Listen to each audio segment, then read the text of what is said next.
Hola, yo soy Felipe de Jesús Aguilar Mendoza y este es un video para la clase Instalaciones 2 del taller Juan Antonio García Gallú de la Universidad Nacional Autónoma de México.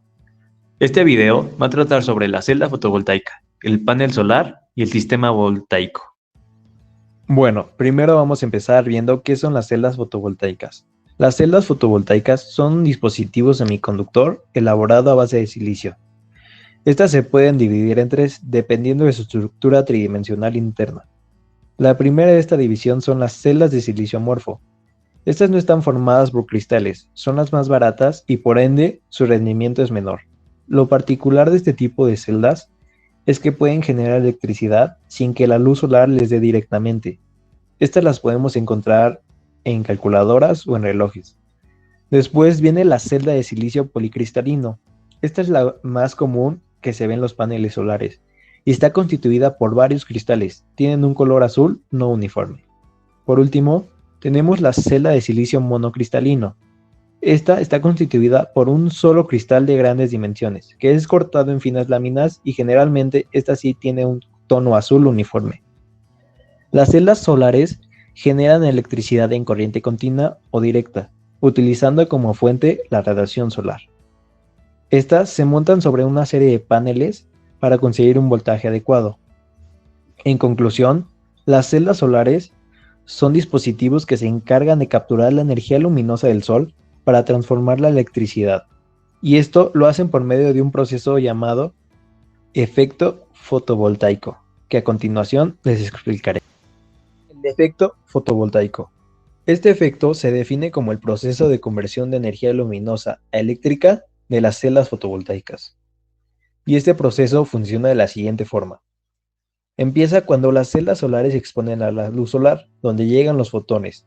Aquí los fotones de la luz solar separan a los electrones de sus átomos. Uno de ellos se libera, de manera que el espacio libre es ocupado por otro electrón, que en su momento también fue arrancado.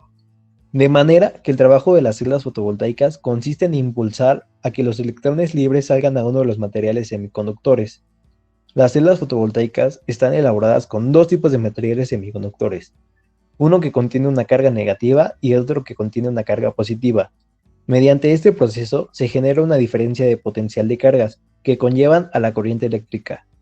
Por lo tanto, el flujo de corriente eléctrica que se produce va desde el mayor hasta el menor potencial, hasta que ambas potencias se genere la misma corriente. A continuación, vamos a hablar sobre el panel solar. Este se define como la multitud de celdas fotovoltaicas que vimos anteriormente, estas que convierten la radiación solar en electricidad. Y el panel solar se compone de diferentes elementos. El primero es la cubierta exterior a cara del sol. Es elaborada con vidrio, se encarga de facilitar la máxima transmisión posible de la radiación solar. Debe ser altamente resistente y con bajo contenido en hierro. Después tenemos la capa encapsulante. Esta debe ser a base de silicona. Encapsula la radiación para no perder su intensidad y debe contar con un índice de refracción similar o mayor a la primera capa. Luego tenemos la celda fotovoltaica, que ya hablamos de ella. Esta parte es el corazón del panel solar y esta se distribuye a lo largo y a lo ancho del panel solar. Luego tenemos la plancha base, es el componente principal del panel solar y comúnmente es de aluminio, aunque en ocasiones se emplea el vidrio como revestimiento. Y por último, tenemos el cableado o salida a tierra.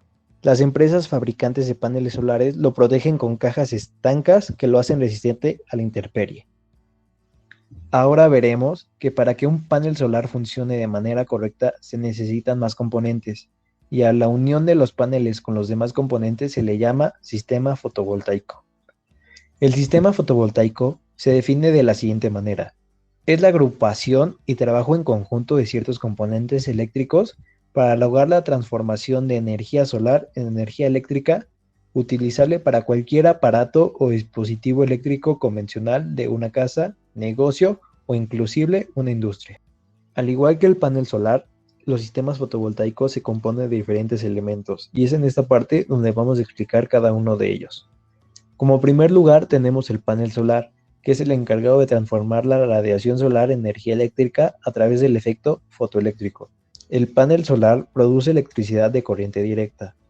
Luego tenemos el regulador de carga. Este componente del sistema administra de forma eficiente la energía hacia las baterías, prolongando su vida útil, protegiendo todo el sistema de una sobrecarga y sobredescargas. Después tenemos la batería, que funciona como un acumulador. La energía eléctrica de los paneles, una vez regulada, va hacia estas baterías. Estas almacenan la electricidad para poder utilizarla en otro momento. Después tenemos el inversor, que es el más importante de todo el sistema. Este componente convierte la corriente directa proveniente de las baterías y la convierte en corriente alterna. De forma simplificada, se puede decir que transforma la corriente directa en un tomacorriente convencional. Y por último, tenemos los soportes. Es un componente pasivo de los sistemas de energía solar. Es el encargado de mantener en su lugar los módulos fotovoltaicos y debe ser proyectado para soportar la intemperie de forma constante durante 25 años mínimo. Ahora vamos a hablar sobre algunos tipos de sistemas fotovoltaicos. El primero es el sistema fotovoltaico interconectado a la red eléctrica. Este es donde la energía producida por el sistema fotovoltaico es para autoconsumo, y en caso de que la producción exceda el consumo, el excedente es inyectado a la red eléctrica. Asimismo, si el consumo excede la producción del sistema fotovoltaico, el abastecimiento se obtiene de la red. Después tenemos el sistema fotovoltaico aislado. Este sistema es totalmente independiente de la red de distribución o punto de interconexión, desde su generación, distribución y almacenaje. Generalmente, este tipo de sistema se instala cuando los costos de construir una cometida eléctrica entre el lugar y la red son demasiado elevados. Este sistema es la opción sustentable de generadores de gasolina o diésel. Ya por último, tenemos el sistema fotovoltaico autónomo. Este se usa cuando está restringida la construcción tradicional de alimentación eléctrica por limitantes de la interconexión. El uso más común de este tipo de sistema es para la iluminación urbana en exteriores. Para concluir el video, puse algunas ventajas y desventajas de la energía solar fotovoltaica. Empezando por las ventajas, es una fuente inagotable, pues se considera al Sol como algo inagotable y va a existir mientras el planeta exista. Después se considera como una fuente limpia, pues no emite ningún tipo de contaminante. El tercer punto sería que es ideal para zonas remotas, pues esta tecnología es adecuada para abastecer de energía eléctrica a zonas donde el tendido eléctrico no llega o es muy inaccesible. Es ideal para zonas rurales o ciudades pequeñas. Por último, es que está en todos lados, pues en cualquier lugar y en el planeta, en todos lados del Sol, se puede usar esta fuente de energía. Ahora hablando de las desventajas, es que tiene una gran inversión inicial, pues los costos de inversión inicial son muy altos, pero con el tiempo pues también se va viendo como una ventaja. El segundo es que ocupa un gran territorio destinado a la colocación de estos paneles. Y por último, tenemos la inestabilidad de radiación solar, pues dependiendo de la zona o la época del año y el clima, la cantidad de radiación solar puede variar.